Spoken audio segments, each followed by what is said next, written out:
दिन हो दिन साहिब बलिहारी, दया करी जीव तार लिया ऐसे परोपकारी। सबसे पहला चरण है, प्रथम प्रगट भय मथुरा में तारे गोपी गवाड़ी, विप्र मधु सतलोक पटाए काल रे झक मारी। ये जो चर्चा है वो सतयुग, त्रेता, द्वापर, कलयुग चारों युगों की वार्ता में से है। तो प्रथम प्रगट भय मथुरा में तारी गोप गवाड़ी, विप्र मधु सतलोक पटाए काल रहे जक मारी। तक्षक आंडस्यो इंद्रमती को द्वापर युग में, समृत विष चढ़ियो अति भारी, समृत प्रगट भय द्वापुर में हंसों ने लिया उबारी।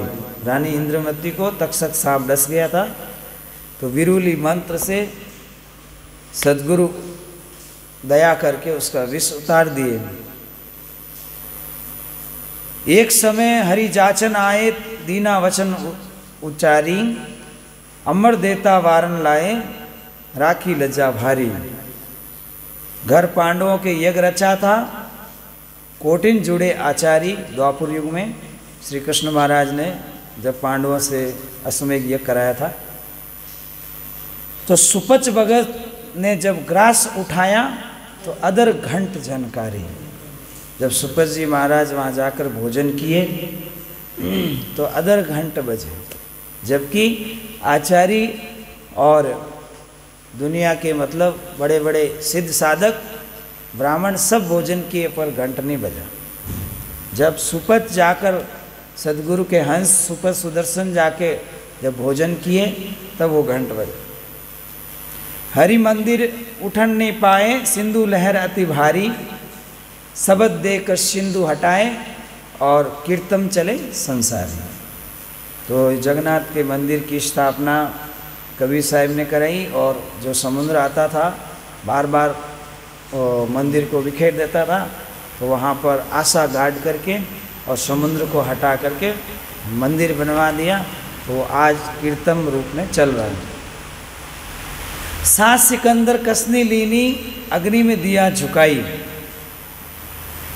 या काशी में सिकंदर बादशाह थे जो कबीर साहब को अग्नि में दे दिया, झुका दिया।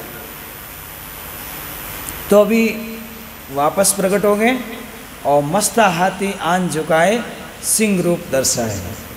और जब हाथी को दारू पिलाकर कबीर साहब पर छोड़ा गया तो वो अपने पास जो है 3 लोग को खा जाए ऐसे सिंह प्रकट कर दिए। तो हाथी लीद करते हुए भागे, ऐसे पर्चे दिए। हरि का पंडा जल तो उबार्या, काशी में हासी करवाई, संग गनिका मतवाड़ी। हरि का पंडा जल तो उबार्या, अपने चरण जल डारी। काशी में हासी करवाई। एक गनिका थी जो स्वर्ग से इंद्र ने भेजी थी कि काशी में जो ऋषि मुनि हैं तप कर रहे हैं, उनको घिराओ। तो काशी में जब आई थी तो संत ऋषि मुनि उसे श्राप दे दिया, जा कंजरा हो जा। तो उसका चेहरा सब बिगड़ गया। फिर वो एकांत में रहने लगी और प्रार्थना करने लगी कि सदगुरु कबीर साहब आप भी मुझे किसी तरह तार लो। तो सदगुरु कबीर साहब और हरिदास जी उससे मिलने गए और फिर होली के दिन मतलब लीला करके उसकी निंदा कराई और उसको होली के दिन मुक्त कर दिए। तो कहते मगर जाए एक लीला रचा, हिंदू त्रकवधारी, 2 दिन को पर्चा दिना मिट गया झगड़ा भारी। मगर में हिंदू मुस्लिम लड़ने लगे कबीर साहब के लिए कि साहब का शरीर जो मिलेगा हमारे धर्म के अनुसार। एक पार्टी हिंदू कहने लगी कि जलाएंगे और मुस्लिम कहने लगे कि दफनाएंगे। तब साहिब ने ऐसा पर्चा दिया कि शरीर को ही प्रकाश बनाकर चले गए। तो वहाँ पर शरीर मिला ही नहीं, तो झगड़ा मिट गया। फिर कहते हैं जो सुमरे ताही गट प्रगट, क्या पुरुष क्या नारी, साह दामोदर डूबत बचाए, राखे सिंधु मंजारी। जो सेठ दामोदर थे सच्चे व्यापारी थे और उनकी जो पत्नी थी उसका नाम शारदा रहा। वो सतगुरु की हंस बनी और वो केवल महिमा सुनते थे। तो विदेश में बड़े जहाज लेकर माल लाने जाते थे। एक बार की घटना हुई कि जहाज जो है विपरीत दिशा में दौड़ने लगा और जहाज उल्टा होने लगा, इतना बाउंडर हवा का चला। तब उन्होंने सदगुरु से विनती की, हे साहब मेरी ज़िंदगी भी बचाओ, मेरे साथ जितने मज़दूर हैं उनकी ज़िंदगी बचाओ, और जो दुनिया का धन है उसको बचाओगे तो जो मेरे हिस्से का धन होगा मैं सब आपकी भक्ति में लगा दूंगा।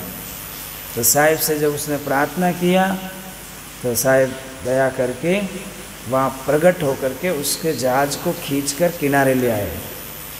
तो कहते हैं वे सारे के सारे जो मजदूर थे और दामोदर सेठ थे वो सब साधु बन गए, सन्यासी बन गए और सतगुरु के चरणों में रहकर मुक्ति पाई। तो शाह दामोदर डूबत बचाए, शाह दामोदर और उनकी पार्टी को डूबते हुए बचाया। राखे सिंधु मंजारी, सिंधु के बीच में से निकाल के ले आए। जो शरण गए सतगुरु की, जिन जिन सुरत संभाली, धर्मदास पर दया कीनी, राज दिए लिख भारी। धर्मदास जी को 42 पीढ़ी का आशीर्वाद दिया और आपकी 42 पीढ़ी में भक्ति चलेगी और एक ही शब्द में मुक्त किए। जो सुमरे ताही सतलोक पठाए, अनेक राजा वगैरह अनेक जो साहिब के शिष्य बने, वीरसिंह देव राजा, राम सिंह राजा, दिल्ली के जो सिकंदर बादशाह थे वो भी शिष्य बने, इस तरह शेख तकी भी शिष्य बने। तो भारतवर्ष में अनेक राजा साहिब के शिष्य बने। जो सुमरे सच्चे मन से उनको सतलोक पठाए, धर्म निकहत पुकारी, साहिब कबीर सा परम सुख सागर, और हमको लिया उबारे। इस तरह धर्मदास जी कहते हैं साहिब तो परम सुख सागर हैं और हमको उबार लिए और अनंत जीवों को उबारने के लिए काशी में प्रकट हुए। और ऐसे सद्गुरु को कोटि कोटि बंदगी है, धन्य है कि हम सबको तारने के लिए सतलोक से आए हैं। बोलो सद्गुरु कबीर साहिब की जय।